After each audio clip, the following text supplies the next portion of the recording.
we are advancing AI capabilities faster than anyone realized we would be able to, and frankly, faster than I think we're understanding their implications. I am Stuart Papp, founder of DNA, and welcome to Stand Up to Stand Out, the podcast. Communication has changed my life, and it will absolutely change yours, because breakthrough innovating deserves breakthrough communicating. Every episode, we bring you industry insiders, subject matter experts, and you can learn from my decades of experience to get the most practical and tactical advice that you can put to work now. Let's dive into today's show. Anoushka, it's so good to see you, and thank you for joining me on Beyond the Lab, because we're really going to get into the science, and we're going to look at healthcare, your experience with brain scans, and your experience all the way through up to today. But first, just welcome to the show. I appreciate you being here. So much for having me. It's great. We got the band back together, and we're going to have some fun with this. So one of the things, I mean, you're wildly impressive on so many levels, and you have a dual PhD out of Rice. But I really want to start here with something that I think is directly relevant, and not only around AI and brain scanning, but something where the intersection of early days artificial intelligence, this is back in 2017, you were helping to use artificial intelligence in a different form than we currently know it to predict cardiovascular disease. Can you tell me about that research and how you were using AI to help predict cardiovascular disease? Yeah. Okay. So let me ask you a question. Ooh. You have two people who are faced with a stressful situation. Yeah. And one person does their best to appraise it in this objective, third-party observer way. Mm-hmm. And another person appraises it as scary, anxiety-inducing, and extremely close to them in proximity and time. Who do you think is going to fare better? Oh, I thought you were going to say which one is me, because I'm the second. The terrified, hiding. No. So if I look at neutral third party, kind of having some distance, and the person who's a little closer to it, I mean, just from what I know, from what I've learned in meditation and mindfulness and psychology, person A would probably seem to do better because they can at least sort of observe themselves. They have self-awareness. That's my answer. That's exactly right. So, and it seems kind of obvious, but how we appraise and describe or talk about these adverse situations, it's directly related to our well-being biologically and mentally. So I'm sure we'll get more into this in more detail later on in our conversation. But when I was in grad school, I was really thinking about this connection between brain sciences, health, emotion, and it hit me that language isn't just communication. It's like a window into our cognitive processes. And these cognitive processes really have biological consequences. It's just a cool way to think about another way to think about what your brain is doing. So let me break that down. So what you're saying is language is obviously very complex, but you were saying that embedded in the communication are indicators that could predict what's happening inside of you biologically or health-wise. Is that correct? That's right. Okay. And I feel like there's so many ways that could go. Like you could probably launch like 1 million or 1 billion different research projects just from that. And that's really fascinating. And I'm curious why that particular intersection was so interesting to you, and I want to go back on sort of who got you into science and what you studied undergrad before that. But why that intersection? So I had a plethora of research experiences when I started college. When I joined Tufts in 2012, gosh, it's been a hot minute. I took a neuroscience. Was like yesterday for me. Fair enough. Okay, good. Yes. I took a neuroscience class. This was really like a tribute to a physics teacher that I had in high school, because she was the one who kind of encouraged me to pursue neuroscience. And I joined the Emotion, Brain, and Behavior Lab that was led by Dr. Heather Uri. And this lab was really the trigger, I would say, to my interest in the relationship between brain science, which this lab specifically studied with functional magnetic resonance imaging. Mm-hmm. That's basically a fancy way of saying you want to visualize the brain and what it's doing, and the connection between brain activity to emotion. And I was really interested in this language aspect. And as an added bonus, my now husband is was pursuing cardiology, and I think I was kind of subconsciously influenced by him as well. So I was really interested in thinking not just about the brain and emotion via language, but also the applications to cardiovascular health. So from there, I want to get to the Ruth L. Kirstein Award. So walk me through what that is and what your hypothesis was, and then where did that lead to? Yeah, so one of the things I did in grad school was apply for the Ruth L. Kirstein National Research Service Award. Mhm. It's basically this grant worth hundreds of thousands of dollars, and it was in pursuit of a pretty unconventional research question. So the grant that I wrote was about the relationship between cognitive processes indexed via natural language being associated with less cardiovascular disease. So let's just break it down into like simple terms. So there is a pretty well-known process, well-studied process, I would say, called cognitive reappraisal. And that is just a way of saying you're changing the way you think about a stressful situation. And so my theory was that if you incorporated lexical shifts in your language that were reflective of cognitive reappraisal when discussing a stressful situation or faced with a stressful situation, you would have less inflammation. And we were looking at inflammation, doing blood draws and doing some blood sampling of our participants. So, for example, in very simple terms, if you used fewer first person pronouns, because that means you're farther away from the stressful situation, something as simple as that, we would expect to see an association with lower inflammatory markers. So what that means is the less you talked about like I or I am dealing with, then you had less, you actually were indicating that you were less prone to inflammation or other negative impacts. That's So exactly right. what about the opposite then? What people who were using like it appears or getting some distance, was that also a signal, or what did your research reveal? So, in our specific prompts related to the grant, we were asking participants to talk about a bereaved spouse. So, a very, very stressful situation. And losing a spouse is like one of the number one stressors if you're looking at a stress chart.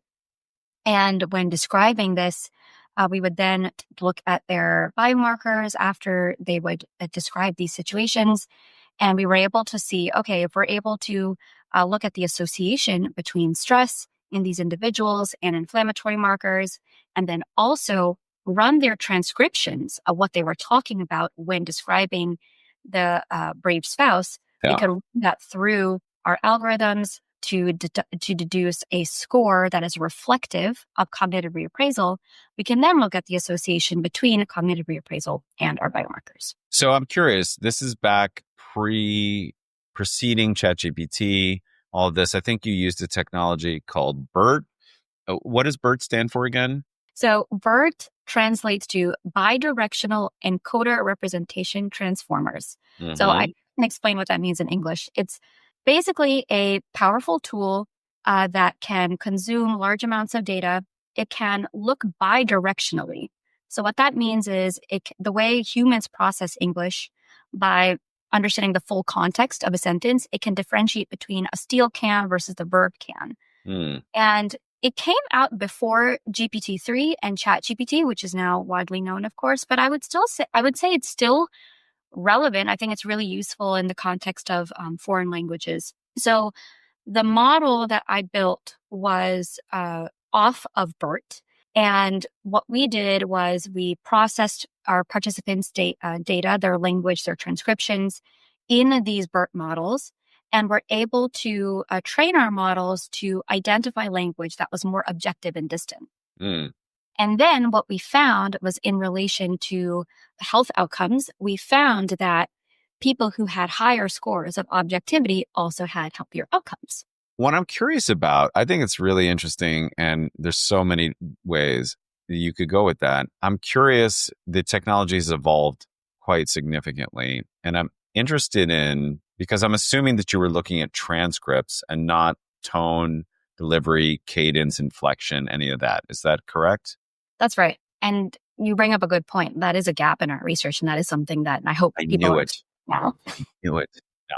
Look, let's go back. But I find it so interesting because, my business is communication, and I talk a lot, just even inflection. If you take a very simple, phrase, where you inflect the words or the phrase, it will have different meanings, right? Like he was late, he was late, he was late, right? So you just have different meanings that come out. And I wonder how this would go if you were able to not only get just the word itself, but also the intonation, the delivery, the meaning behind the words.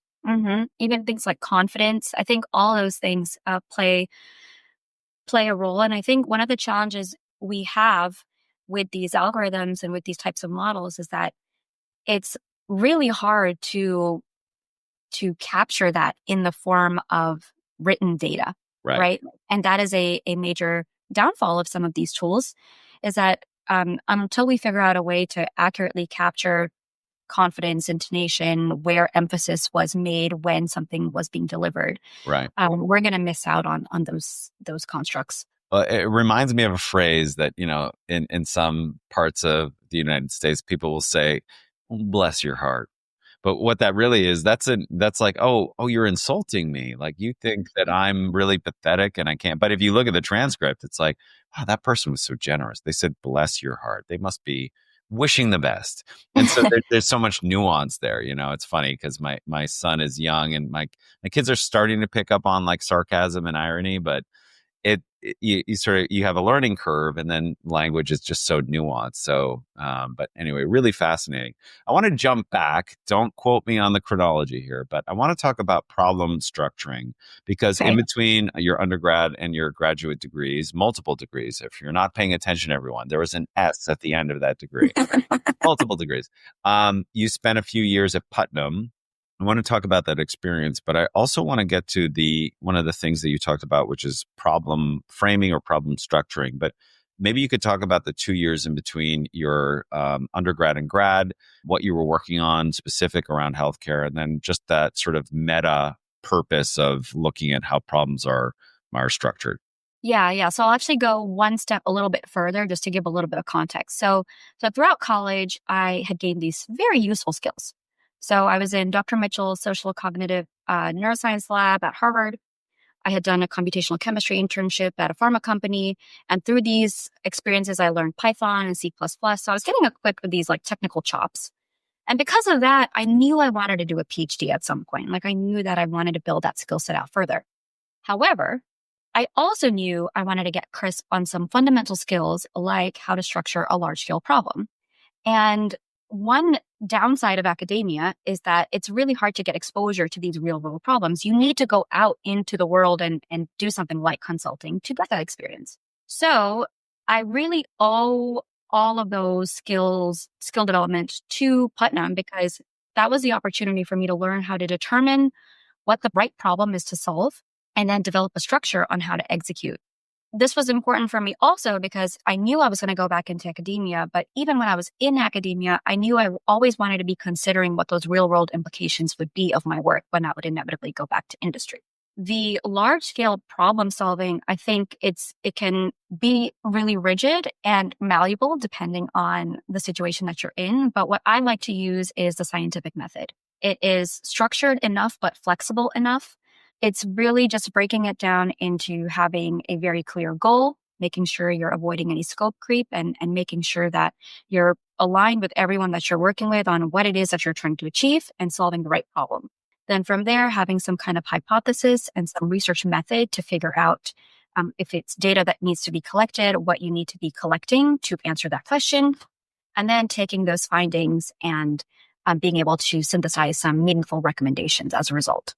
I'm smiling inside mostly, but here I am smiling on the outside, because that basically mirrors exactly this storyboard framework that I've shared with my clients. I looked at thousands of presentations and communications inside companies that I work with. And then I also looked at what I knew about just presenting, even Monroe's motivated sequence, which is something out of Purdue in the 1930s. Most political speeches are like this. And I was just looking at this sort of common thread. And it really kind of is, what's your goal? What's in scope? Like, what are you going to talk about? What is your hypothesis? What do you need to figure out? Right. So it goes back to this. What are your recommendations on best practices and what are next steps. And so it's basically, if you boil that down even more, it's sort of like, here's the problem, here's the solution or the proposed solution. What should we do? And I feel like that is an elegant way of always keeping something moving and having sort of what I call horizontal motion, because most of my clients in biotech and life sciences, they have deep, including you, and you have both. They have sort of horizontal expertise and vertical expertise. But a lot of people start their career, Anoushka, having what I call vertical expertise, like going deep, going on the models, looking at the science, like looking at cells, looking at the, and they don't have the opportunity to then take that and translate across functions, across teams, across disciplines, industries. And so that requires a different skill set, but it still adheres to that structure that you learned there and then you brought to Rice for your PhD. So I'm always trying to find connections between the two, and that one seems like a very clear one. Yeah, 100%. I think it's applicable in so many different situations, and whether it's corporate landscapes or academic landscapes, it really doesn't matter. So I would love to know, just to zoom out to a concept that is flooding the world right now, which is artificial intelligence. Obviously, you're someone who's been working with artificial intelligence for a long time. I'm curious if we sort of look at this deluge or this tidal wave, this absolute sort of paradigm shift that's happening. We've seen going from chat and sort of simple sort of interfaces into kind of smarter and then more agentic. And now we're looking at, generalized intelligence and then beyond that. And of course, there's an intersection with robotics. But maybe you could just give us from your lens, where are we in the story of AI in terms of humanity and where we are? Because, it's been a short time relatively. It also feels like there's been so much change that I think people are starting to feel weightless with all of this whiplash that's happening sometimes even daily. So maybe just orient us a little bit and ultimately where you think this is going to keep going, good, bad, or indifferent. Yeah, it's a good question. So when I was talking about BERT is an LLM, a large language model, and that came out in 2018. And we are advancing AI capabilities faster than anyone realized we would be able to, and frankly, faster than I think we're understanding their implications. So we went from BERT to GPT to reasoning models in just a few years. And our frameworks for evaluating their impacts, I think, are on human behavior, at least, are still catching up. So I would say if you're thinking about where we are in the context of OpenAI's 5-stage model, and I can really quickly walk us through what that looks like, I would say we're still in these young adult years because we're pretty settled, but we're still very excited and anxious about what the future holds. And we are innovating at an extremely rapid pace. When thinking about OpenAI's 5-stage model, the first stage is LLMs. That is really simply where you're predicting the next word of any given sequence. The second stage is these problem solvers. So that's where the Claudes and Anthropics come in. That's when you know that your AI has the ability to reason and solve problems. And then I would say where we are today is agents. So this is the stage that my company is at, which is where we're innovating. Agents tend to be more goal-directed. They're more context-aware, autonomous. Yeah. So an example of where my team is using an agent, we developed an agent that can look at your data and can recommend a specific threshold of volume or something that a customer needs to meet before earning a rebate, for example. Then after this stage, we have a fourth stage called the innovator stage. And that is where AI can improve itself and become smarter and more intelligent over time without any human intervention. And then we have artificial general intelligence. So that's when AI has the intelligence of a human being. And of course, we're not quite there yet. I would just say that there's no need to be fearful. This is something that is technology is going to take its natural course. And so we should be embracing this as much as we possibly can within reason. Do you want your team to have a seat at the table? Would you like your team to speak with clarity, confidence, and influence? Reach out to us, dn8.com, for more information. So it's funny because a very close confidant of mine this morning is sort of an opposite point of view that, it's just getting so powerful that, like, our irrelevance as humans, that, any job that is happening out there in the knowledge economy, and it's all going to be replaced because, look at what's happened to, computer science degrees. Look at what's happened to coding. Look, I think Zuckerberg said something that within 18 months, this is like 2 months ago, that all 90% of code was going to be generated by AI. And so you just look at this and it's like these iceberg are like cleaving off. You're seeing these industries fall almost in real time. So I would love for you to explore that, because it's not going to apply to maybe your plumber or your carpenter, but you could see how people in certain professions might feel the heat much more quickly at a speed that I don't think anyone can really understand. So how do we distribute that future model towards, all industries? I mean, are some going to be safe and others are going to be, irrelevant? Like, how do you see that? So I think there are a couple ways of thinking about this.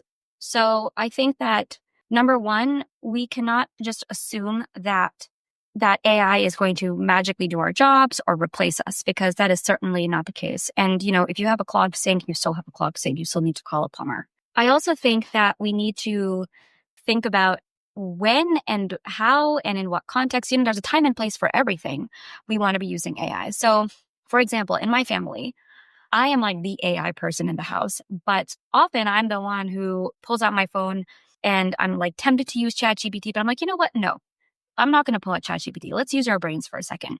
And an example of this is my family and I, we were brainstorming games to play at our last family gathering. And people were so quick to pull out their phones and figure out what to play, their ChatGPT apps. And I said, hold on a second. What are the games that we used to love playing as kids? What are the games that we want to pass on to our next generation that hold some kind of sentimental value? And of course, there's nothing wrong with using ChatGPT in this situation. And we did end up using it for some game suggestions. But I think there's beauty in figuring out the time and place of when you want to use those things. So I think that really understanding that there is a balance in life and that we can't run to it for everything. I think for someone like myself in software, it's really easy to do that. But it's really not. Like, you still need to be able to build a house. And with the degree at which AI is innovating, maybe there's going to be an app that can build your house one day, but at least in the near term, we need to be very, very context aware of what its capabilities are or not. I agree, but I feel like in that equation, you have to be very intentional about what you want. And so for you to consciously think, okay, I'm not going to use this, I'm going to use my brain, or I'm going to brainstorm, that's a conscious choice that you're investing into your family, your creativity, your brain. But I feel like, most businesses incentivized by bottom line, they're going to look for cost cutting and efficiencies. And I look at, what happened with Kodak, right? They didn't adapt. Now they're just cute little like toys at every third wedding you go to. Someone has a tiny little sort of technology that spits out.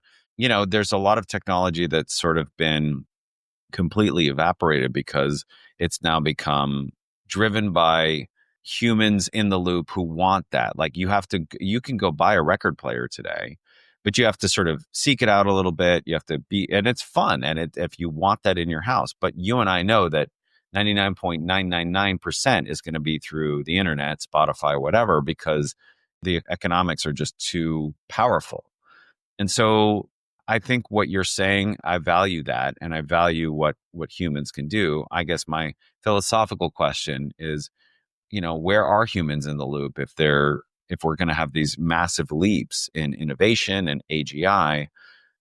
Where do we count? Where do we matter still? And of course, I know there's a flood of it, but I'm just curious from your perspective. Like, you could look at what anyone is doing and say, how much of that can be outsourced to, large language models or bots or agents?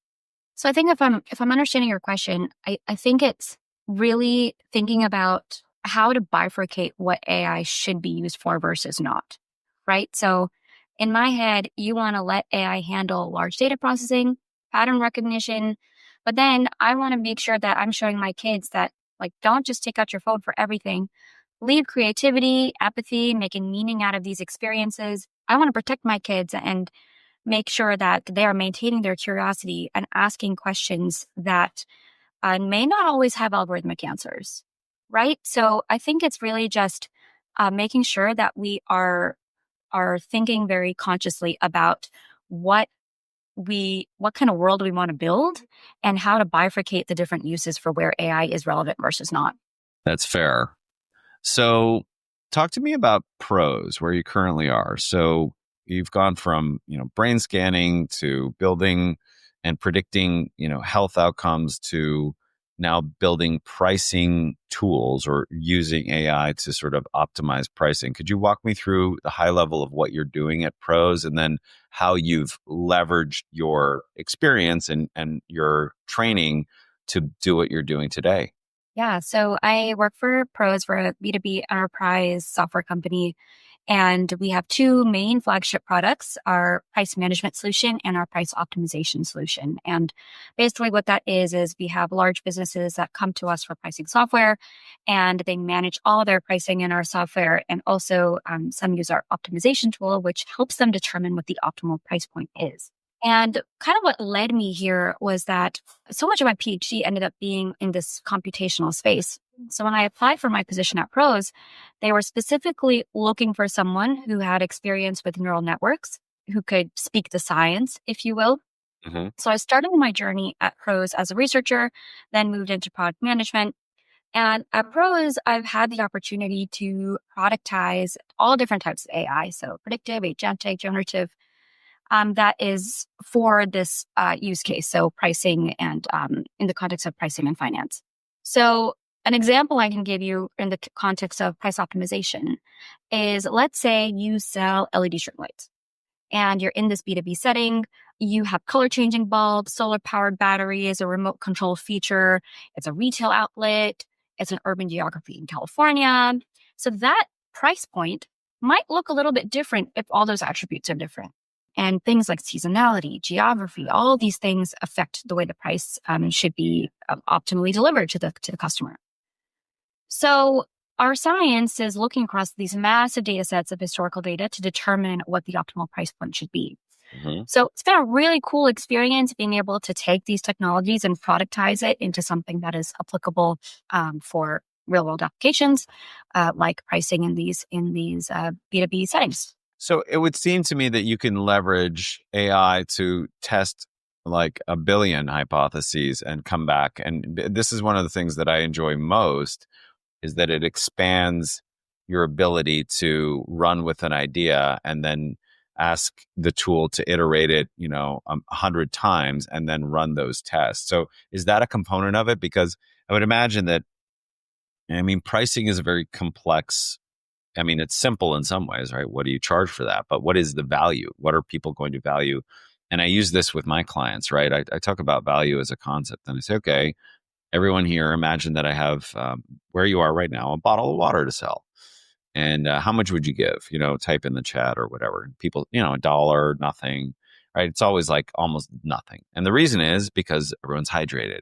And I say, okay, now imagine that we're on a trip and, we were in a terrible accident, but everyone survived and we're in a desert and we're all 3 days without water. And it's, minutes before you expire. And I show up with a bottle of water or somebody does. What would you value that? Exponentially more because the context has changed. And so I use this in communication that, you have to frame things with context. And so a lot of pricing is so dependent on context, but the context is sort of infinitely shifting. How do you sort of control for that when you're optimizing pricing? Yeah, that's really challenging because context is something that's a little challenging to quantify and enter as data, as I mentioned, unless there is some way to codify that. I think you're really talking about value in that case, right? Because if you're absolutely desperate for water, you're going to be willing to spend a lot more money than a couple bucks on that water bottle. So I think those intangible things like tradition, exclusivity, luxury experiences, those types of things are really difficult to capture in an algorithm and to get some type of optimal price point. So I think what we do with our customers is we help them develop methods to be able to quantify that thing, factorials, that kind of thing. But ultimately, the intangibles are really challenging to work with. But I do think that they drive a lot of that because, the context around Like I remember, and I've shared this before, but in college I took a marketing course, and one of the big epiphanies was the lack of price elasticity with high value projects like or products like Jaguar. And the simple example is, if Jaguar at the time was sort of a high end brand, when they discounted it, they sold less, which doesn't make sense with traditional economics because you'd think, well, if you discount something of value, everyone's going to want to buy it. But that's not the case. People perceive that this is a prestigious item. And so I'm curious how that world will evolve over time, because I just know that part of what drives the pricing is going to be the context and how people feel about it and the sequence, and even just like a simple concept like I'm sure like the anchoring effect, right? When they expose people to higher numbers, even that have nothing to do with the pricing, people tend to bid higher on those items than if they're exposed to low numbers, which again have nothing to do with the pricing. Like it could just be the temperature that somebody says, oh, do you know that right now in the Middle East and in this country, it's 120 degrees. Anyway, what would you pay for this bagel, right? Versus like, oh, did you see what it was in Antarctica? Yeah, it's -30. What would you pay for this bagel? In, the first scenario, they'll bid higher because they've been exposed to a higher number. So anyway, just something Yeah. that I'm connecting the dots with. Yeah, 100%. And I think one thing that's really cool about elasticity is that our models are able to take that type of information into account, which is really cool. But what is also really neat is that if we're able to consume that from our customers and be able to kind of see how different industries' elasticities impact their win rate probability curves, like I think there's still so much room for discovery in this space, and so much more that science can do. Yeah, no, it's exciting. I'm excited for you. So I always like to get some practical tips, and I'll be selfish here, but I always think about sort of creating better prompts or getting better outputs from AI tools, whatever you use. And I know you have some thoughts on that. I'd be curious because, we've heard a lot about prompting and prompt engineering and then steal these prompts and all this and that. How would you help somebody who's looking to get better outputs from their various tools? How would you coach them to think about that process to get a better ultimate output? There's two things I would recommend. The first is from kind of my researcher hat, my researcher lens, which is just validating the output like a researcher. So approach it with healthy skepticism, ask for reasoning and sources, cross-check important information.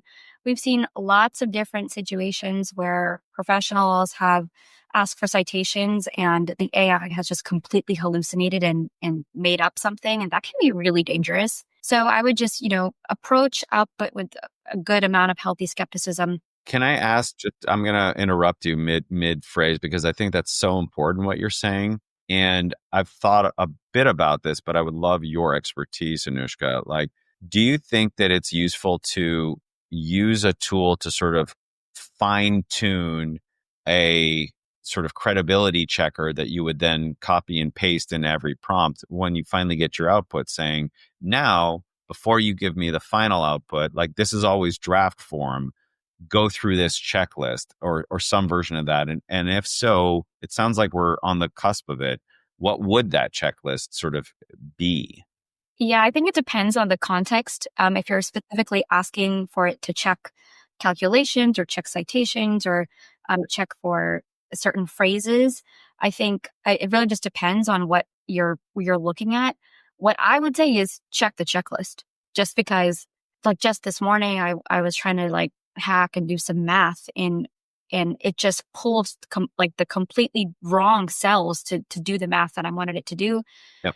And then I was like, oh boy, okay, I just need to go back to the drawing board and check it myself. And that's like a good reminder for me that, hey, like even if it's just a cell and you're specifically saying, hey, go look at G17, it may not necessarily do that and listen to you. Right. Yeah. I've seen this advice that you ask, how confident are you in every data point? Explain your rationale, cite your sources, provide validation, and you'll get these sort of, here's where I'm confident, here's where I'm not. It's like, okay, now take this and rerun it and only give me the confidence items over 90% and ensure that all URLs are valid and then you have to check it. So that's a really useful aspect of that. So I interrupted. Please go on. So other ways to get good output. Yeah. Yeah, another one I would say is to think about your engagement with the AI the way you would be speaking to another human. So don't just say, "Hey, give me my entire marketing strategy." I would break it up into smaller tasks, and that will help you get more thorough and cohesive answers. So these complex requests, if they're broken down into these chunks, then you can start with, okay, instead of saying, "What's my marketing strategy?" First, ask about the audience, and ask about the messaging, then ask about the channels, and just help your AI structure the thinking. And that is what's going to allow you to, get better prompts and more thorough prompts. And also it's going to help you digest the information that it's giving you as well. Yeah. One of the things I've done is I say, act as my co-product manager or co-founder or co-CCO in this area. And first I want you to interview me with exhaustive detail, everything I know about, A, B, and C, and do it in sequential questions, one at a time. And we'll go through that a few times and any gaps, flag those, and let's fill that in with validated research. But sort of using it as a tool to extract what I know about something and then also expose what you don't know and then find a way to fill in those gaps. Mm-hmm. Yeah. I can't help but think about the big existential question for me, which I wonder, to go back to the very human element of like, where is this all going? What's the future? And I feel like more so in the last few years, there's been this feeling of, I call it weightlessness, but it just feels like a lot of narratives have shifted wildly and everything feels a little unhinged. When you look at creating a future for your kids and that you feel like would be exciting, I've heard people say that this century is going to be full of higher highs and lower lows than the previous century. And I think that's a good framework to think about it. But when you think about what worries you or what excites you about the future, especially with all this automation and AGI, well, what's your mindset generally? And then how do you think about your concerns? How do you sort of test those? And then where are you optimistic? So Yeah. There's I guess two things I would say here. So one of the things I know we've talked about is really ensuring that we're building AI that serves human flourishing. So with my neuroscience background, I sometimes worry that we are moving so fast in AI development. We need to take that time to understand how these systems interact with society, with fundamental psychological needs, to make sure we're optimizing for the right outcomes. So I have two small kids. One is 3, one's 10 weeks old. I'm constantly thinking about the condition of the world that I'm going to be leaving behind for my kids, right? Mm. The other thing is that I am really intertwined with this idea that AI and technology very broadly can actually help people be their best version of themselves. And it sounds really abstract and overly optimistic, which, I am the eternal optimist. But if we just start from the beginning of my career, I was seeing how cognitive patterns literally change people's biology, right? Their stress responses, their health outcomes. Language wasn't just communication. It was kind of this window into how people were processing the world. We were seeing this with brain activity as well, and how these networks of brain activity were also related to healthier outcomes. There's so many different applications for this. And this fascination kind of followed me everywhere. So in academia, I was obsessed with this question of emotion and well-being. And now in industry, I'm chasing a very similar question, just at scale, which is really just how do we build these AI systems that aren't just solving business problems, but actually help humans think better, decide better, live better, right? I strongly believe that this technology is out there to benefit all of us. It would be very, very easy for me to just focus on things like efficiency metrics and profit optimization. But I need to also think about the human flourishing, not just human productivity. And so if you constantly have this in the back of my head of how every AI system needs to be shaping how people think of and interact with information, I think that's a pretty healthy way of thinking about the future. So you're cautiously optimistic, if you will. You're very grounded in the capabilities that we have as human beings that technology will never be able to replace, but also recognizing that technology is a tool for us to be the best versions of ourselves. the way we talk and think about things sort of indicates how our future unfolds. And you saw that, literally, you saw that led to like these, and, on a very personal note, and it's very sad to me, my dad is 85, but he's in the late stages of Lewy body dementia. And, I know that part of it is driven by the way he's used language to create his world. There's a beautiful quote by the 12th century poet Rumi that, speak a new language so that the world may be a new world. I love this quote because it's about using communication and language to create your future. And you saw that like empirically, and what I'm sharing with you here, and I'm going to read off this page, so forgive the eye shift. I posted this a while back, but it says expect blank. Believe in belief to drive performance. So the research indicates that expectation can alter biochemistry. And placebo studies show that belief alone can trigger analgesia, immune shifts, and measurable behavioral change. Traditionally, this was linked to dopamine-driven reward circuits, but a 2024 PLOS biology replication shook that assumption, showing placebo pain relief even when dopamine was pharmacologically blocked. Bottom line, expectancy effects are real.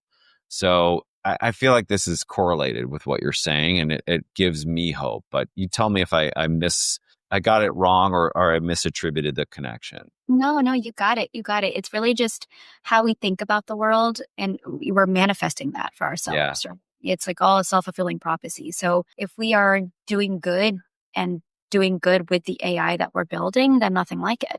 Well, it's a multiplier, right? I mean, it's a lever, it's a multiplier effect. But I mean, to that end, I think I'm finding this optimism in our conversation that I knew it was going to be interesting and fun to speak with you. What I didn't expect was to feel inspired towards the future around how we think and speak about it. And this is top of mind for me, Anoushka, because I really think about what is my responsibility every day to be the best version of me, to support my family, to help others, to be of service. I mean, this podcast is a mission to serve others, to hear this when they need to give people that portable message. And I just know that within ourselves and our language and our thinking, we can create the future that we want and believe is true. And you've seen it, in the lab. So it's really exciting. And I think, we're both parents of 2 young kids. And I think that's been really grounding for me to like constantly be checking myself and to think about, okay, like, what am I doing with my life? Is this good? Are they going to be proud of me? And that is such a good like sanity check, and just to make sure that you're staying true to the values that I was brought up with, to make sure that I'm constantly being a good role model for them. As long as we are positive and, like I said before, like doing good by what we're building, I think that can really make the difference. That's a wrap. I want to thank you for being on the show. And I just loved speaking with you and really understanding, from the lab to real life, the applications from brain scans to business intelligence with Dr. Anoushka Shahane. Thank you for being on the show. Thank you for having me, Stuart. Always a pleasure. Always. Hey, it's Stuart again. Before you leave, if you love this podcast, subscribe. And also, if you go to dnate.com, you'll find a sign up for our newsletter where we give you actionable and practical advice. And be sure to find us on social media. And don't be shy. You can give us a 6-star review, but we will settle for 5. See you in the next one.